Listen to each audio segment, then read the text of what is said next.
ओम साई राम।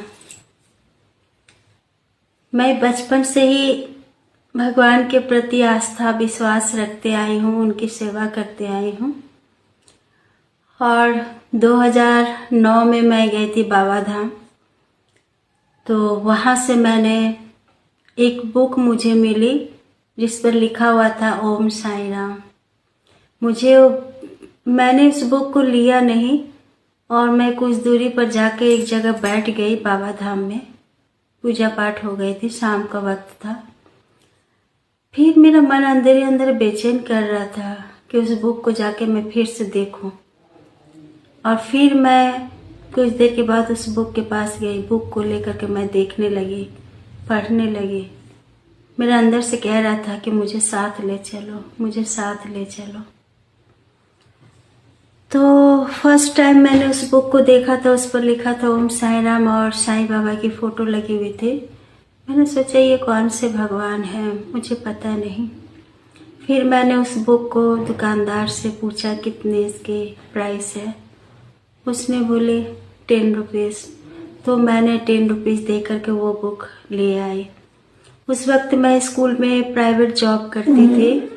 उस बुक को लाने के बाद मैं उस बुक को लेकर के स्कूल ले जाया करती थी और टिफ़िन के वक्त मैं उस बुक को पढ़ती थी, रोज़ाना पढ़ती थी।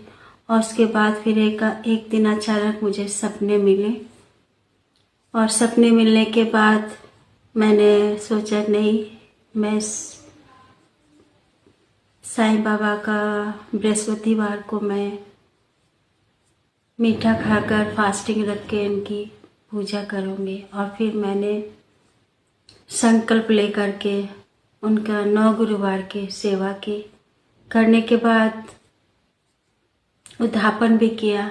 उनके कहे अनुसार गरीब, लूढ़े, लंगड़े जो भी थे उन लोगों को बुला करके भोजन कराया, सबकी सेवा की। और उसके बाद से मैं उनकी सेवा करने लगी। तो जब से मेरे बाबा मेरे घर आए, मेरा सब कुछ, बहुत कुछ मेरा बदलता चला गया। मेरे बच्चे पढ़ते लिखते थे उस वक्त, छोटे नहीं थे, फिर भी बड़े हो गए थे। बच्चे लोग पढ़ाई कर रहे थे सब। उसके बाद मैंने बहुत से बड़े बड़े काम किए। बाबा मेरी मदद करते रहे और मैं हर काम में सफलता प्राप्त करते चली गई। और फिर एक दिन मैं बीमार पड़ गई और बीमारी करीबन 6-7 साल के लिए मुझे त्रस्त कर दिया था। तो उस वक्त मैंने बाबा से इतना कहा, बाबा अब मुझसे नहीं कुछ हो पा रहा है, अब आप ही जानो और आप ही संभालो, क्या करना है। मैंने तो आपकी भक्ति की, इसके बावजूद भी मैं बीमार पड़ गई। मुझे नहीं पता कि इन कारणों से हुई मेरे साथ ऐसा। मैंने तो हमेशा सत्य की राह पर चली और सत्कर्मों पर विश्वास किया और सत्य की लड़ाई लड़ी। उसके बावजूद भी मेरे साथ अगर ऐसा हुआ है तो मुझे नहीं मालूम मेरे बच्चों का क्या होगा। बाबा अब आप ही मुझे रास्ता मार्ग दिखाओ। तो कहते हैं ना कि जब इंसान चलते हैं तो उनकी एक परछाई बनती है। इंसान के 2 पैर होते हैं, उनकी परछाई की 1 पैर होती है। तो वो एक जो परछाई की पैर होती है, वो पैर स्वयं ईश्वर की होती है। वो हमेशा हमारे साथ चलते हैं, इसीलिए हमारी परछाई बनती है। वो हमेशा हमारे साथ चलते हैं लेकिन हमें पता नहीं होता। हम सोचते हैं कि यूं ही शायद मेरी परछाई है, लेकिन अगर दिल से सोचो तो पता चलेगा कि वो ईश्वर की परछाई जो हमेशा आपके साथ चलती है। तो वो परछाई मेरे साथ हमेशा रहती थी और मैंने बाबा को इतने कह करके खुद को शांत कर लिया। विश्वास नहीं करोगे, अनबिलीवेबल वर्क हो गया मेरे साथ, करिश्मा, चमत्कार हो गया, मिरेकल्स हो गया जो मैंने कभी सोचा नहीं था। मेरे दोनों बच्चों के हाथ पकड़ के बाबा अपने साथ ले चले और दोनों बच्चों का स्टडी करवाना, कंप्लीट करवाना, जॉब लगाना, सब कुछ मेरे बाबा ने किए। आज सोचे कि मेरी बेटी सॉफ्टवेयर इंजीनियर में HR हो चुकी है, उसे प्रमोशन भी मिल गया है और मेरा बेटा भी बैंक मैनेजर हो गया। अब देखिए गरिमा करिश्मा ये है कि आज जब मेरे बच्चे सब अपने पैरों पर खड़े हो गए और मैं धीरे धीरे ठीक होते चली गई, बाबा ने सब कुछ संभाला। तो हम सोचते कहीं ना कहीं मेरे साथ ऐसा हो रहा है, पता नहीं मेरे साथ क्या हो रहा है, क्यों हो रहा है और क्या होगा आगे। बाबा को पहले ही पता चल जाता है। बाबा को पता है कि अगर ये ठीक इसी तरह रहेगी तो आगे का जो बड़े से बड़े काम है उसको ये नहीं संभाल सकती है, क्यों ना इसको रेस्ट पे भेज दें और उसके बाद बाबा सारा काम को संभाल लें। क्योंकि अगर हम बीमार नहीं पड़ते तो शायद हम बाबा के इतना नज़दीक आ पाते और ना ही हम बाबा को इतने अच्छे से समझ पाते और ना शायद मैं इतने काम को अच्छी तरह से कर पाती।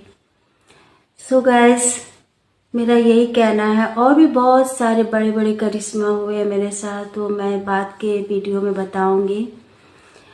फिलहाल मैं इतना ही कहना चाहूँगी कि कोई भी कर्म करो, कर्म हमेशा पीछा करता है, चाहे वो अच्छे कर्म हो या बुरे कर्म हो। तो हमारे हर कर्म हमारे साथ जुड़ा होता है और वक्त आने पर वो हमें हमारी परिचय करवा देती है हमसे। तो वैसे तो मैंने जानबूझ के कोई गलतियां नहीं की है। अगर जाने अनजाने में शायद मैंने कभी किसी का दिल दुखाया हो या किसी को तकलीफ दी हो जिससे कारण मैं बीमार पड़ी, लेकिन जब मैं बीमार पड़ी तो मैंने इतना सब कुछ अच्छा पाया कि इसका विश्वास ही नहीं हो पा रहा है। तो हमें अच्छा कर्म करना चाहिए, अच्छा लोगों के साथ अच्छे व्यवहार करने चाहिए, सबके लिए अच्छा सोचना चाहिए। तो हमारे लिए सोचने के लिए स्वयं ईश्वर है। सो मैं इतना ही कहूँगी। अपने बाबा को बहुत बहुत धन्यवाद देती हूँ। अपने सारे फ्रेंड्स को भी धन्यवाद देती हूँ कि वो हमारी वीडियो को देख रहे हैं, और बहुत सारा प्यार सबके लिए। साईं की भक्ति जरूर करें, उन पर विश्वास करें। और आज के युग में एक साईं है जो हनुमान रूप में, कभी सेठ खाटू श्याम बाबा के रूप में, कभी भोले बाबा के रूप में अवतरित, जिस नाम से ये पुकारो वो आते रहते हैं। सो गाइस, आज के लिए वीडियो इतना।